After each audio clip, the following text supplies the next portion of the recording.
I, Simon Miller here at What Culture Wrestling, today am going to go out on a limb because I am going to choose 10 wrestlers who have never been in WWE and have rarely done anything with WWE and decide that they never will go to Vince McMahon's company. Now, will I get a lot of these wrong? Maybe, because you never say never in pro wrestling, but I like to put myself on the line. So everybody calm down and make sure you let me know your choice in the comments below. But yes, here are 10 wrestlers that will never go to WWE.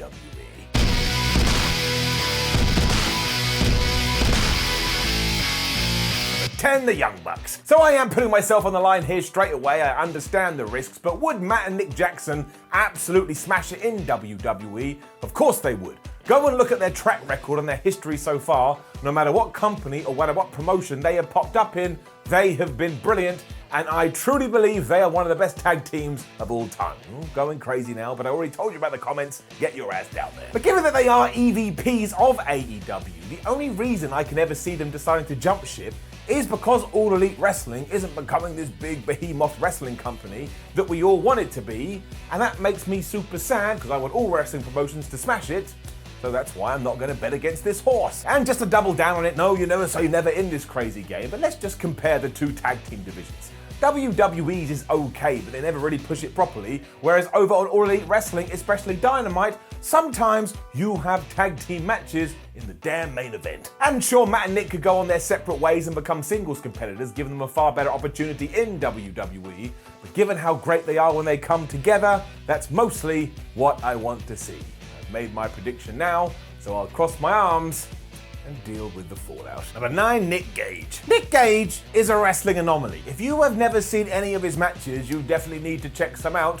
And if you want an example, he once fought David Arquette in a death match, and the Hollywood actor kinda almost died. This is the whole point though, because I don't think I've ever seen a Nick Gage match that wasn't the most brutal, intense, violent war. And if you did then try and put that into the WWE system and get him to wrestle like a WWE superstar, well, it's just not going to work. Because you're then going to strip what makes Nick Gage, and when you don't have Nick Gage, stands to reason you haven't got Nick Gage. And I would say that most mainstream promotions would actually struggle to get the most out of him. And that's not to say that he couldn't go on to have a more subdued wrestling career, but that's not what he's all about. And when he does turn up to 11, well, there's few like him. I mean, he will have you terrified as you sit on this seat, just peering at this wrestling through your fingers. So it's essentially like tuning into a horror movie.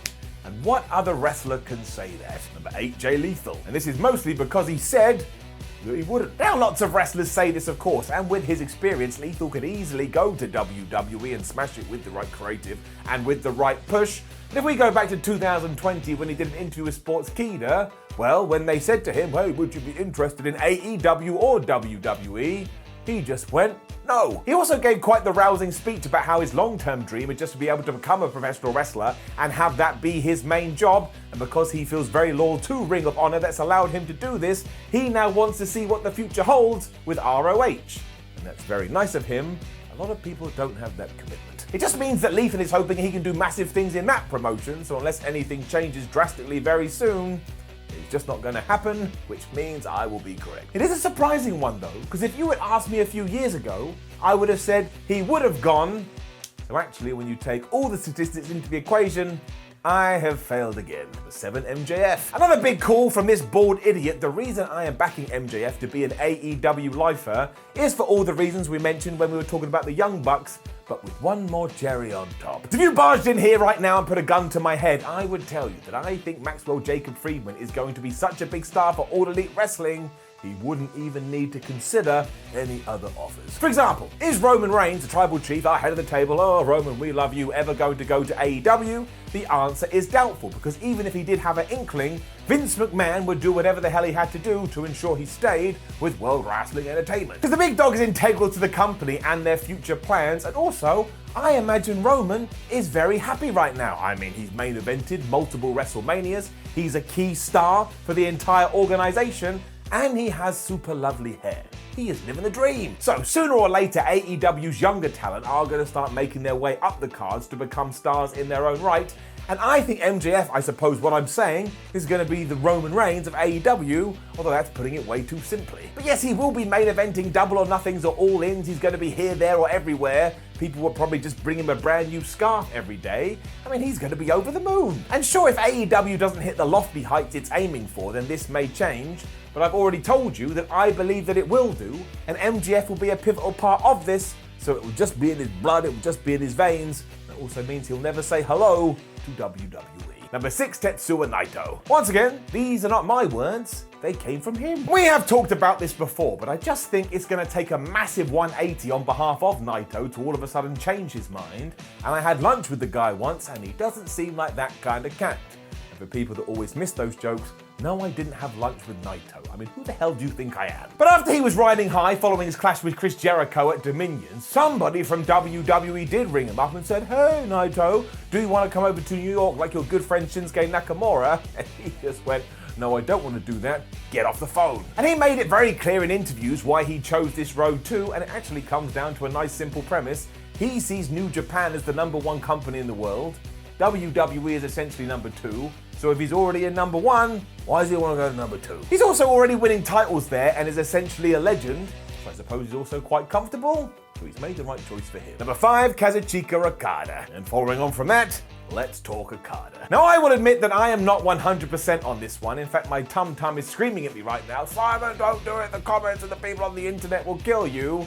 But hey, sometimes it's nice to throw yourself out there. So throwing myself I go. The thing is, Okada is so damn talented, he would be a get for anyone. Like if he came out on social media tomorrow and said, "I'm leaving New Japan," every single wrestling promotion worth their salt would be throwing money at him. But there is a chance he eventually gets to a point where he thinks, "I've done everything I can do in New Japan. I would like a new challenge." All of a sudden the floodgates are open. With that said, there is another route where he is going to be able to have his cake and eat it, and of course it comes in the form of AEW.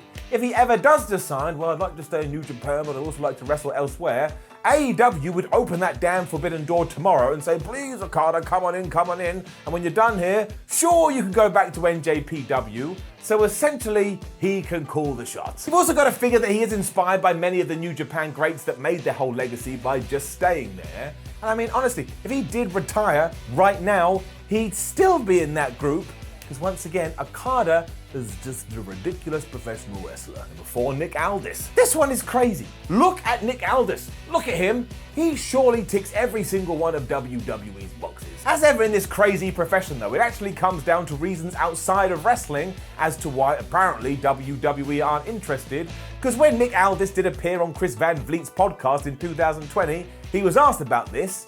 And in fact, I'm just going to quote him because I don't want to get it wrong. Because he did say, "There's somebody there who is very successful who, for whatever reason, decided that he didn't want to have anything to do with me because some of his actions on a personal level. There's no way to address it, and I've had conversations with him over the years, and I've honestly just got to the point where I'm just done chasing the dragon.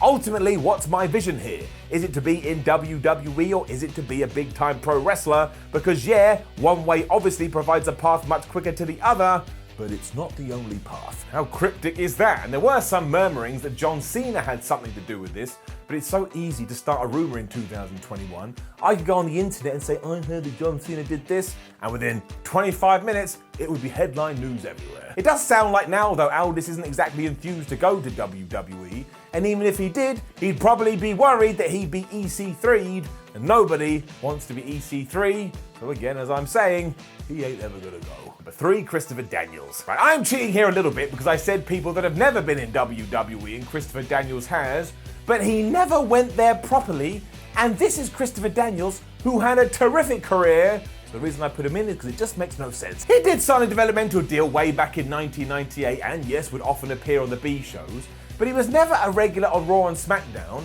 and after having a cup of coffee in WCW closed down, so he went out and became King of the Independents in TNA. Daniels is so great though. Once over the last 23 years, someone should have gone in WWE. Maybe we should bring him in. And to be fair, he was pitched at one point to be the higher power of the Ministry of Darkness, but when Vince McMahon found out how short he was, Vince went, "I'll do it instead." Or I guess technically he went, "It was me, Austin. It was me all along." Given that recently he's hinted at retirement though, and that he's head of relations in AEW, I'm going to say that this ship has sailed, and that's to the detriment of WWE. Having a guy like Christopher Daniels on your books can never be bad because he has so much experience and he wrestles like it's really easy. And I can tell you, straight off, it is not easy at all. Number 2, Britt Baker. I am repeating myself once again, damn it, but we've got to shout out these people when we can. And we are on the cusp of Britt Baker becoming the face of AEW's women's division. And I'm hoping she takes on that job for life. Because from there, she could not only become one of the biggest stars in the company, but she could become one of the biggest stars in the world. Deep down in our tum-tums, that's what we all want. And I know you're already going, but Simon, Adam Cole's in NXT, WWE, so maybe there's something going to happen there. But I would argue that it's more likely Adam Cole goes to AEW than the other way around. I mean, how many times in a day do you go, oh my God, if Adam Cole goes to Raw and SmackDown, Vince McMahon is going to see how small he is and like crap all over him. You do it all the time, whereas AEW, he'd probably be world champion in a day. More importantly than that, though, is that Baker should be fitted into one of these MJF roles where she just keeps getting better and better and better and bigger and bigger and bigger. I mean, her transformation over the last year has been something fierce. So think about where the hell she's going to be in, I don't know, 2025. These are the type of performers you need to smash barriers, so as long as Britt Baker is happy, as long as Britt Baker is being used well, as long as Britt Baker is receiving a big pay packet, why would you even look to Bastards New? You've already got the best green grass under your feet. Number 1, Roosh. Have you ever seen Roosh wrestle? He is ridiculous, and much as his name suggests, he's also really, really fast. And it's already been made very clear that every company is basically constantly always interested in him, which is why he's gone on to become the Ring of Honor World Champion and had damn good performances down in AAA and with MLW. Earlier this year, however, there was some chatter because it did seem like his Ring of Honor deal was about to become due and that he was having conversations with WWE. But when his price was too high, WWE said, see ya, pal. So Roosh went off to do other things. So why wouldn't he head that way eventually if they were already this close? And the answer is twofold. 1, I doubt he's going to drop his price anytime soon. And 2, Andrade. I know that one kind of came out of nowhere, but let me explain. Before any of this happened, the former NXT champion was telling his buddy Roosh, you don't want to come over here to WWE, I'm really struggling, and I think they're going to do the same to you. Given that Andrade has now left the company completely and has been even more vocal about this, I can totally see Roosh being like, well, wait a minute, I kind of have all these opportunities on the table. Maybe I would get buried over there, so I just won't go. And it is all these potential offers, which is why I'm happy to make this bold claim. Although I bet by the time I get back to my computer, it's announced, oh, he signed for WWE. But hey, I tried, man, and when you try, you kind of succeed, but also, sometimes you do fail. Now, please do leave a comment below and let us know which wrestlers do you think will never go to WWE, and then like the video, share the video, and subscribe. Then please do head over to whatculture.com where you can read articles like this, come say hello on social media, and click another video here on YouTube. It will make you feel spicy. My name is Simon for What Culture. I'll probably return to this in a few years' time to see how many I got right and how many I got wrong. If I'm around 50%, I'll be pleased. Now I'm a little bit worried. See ya.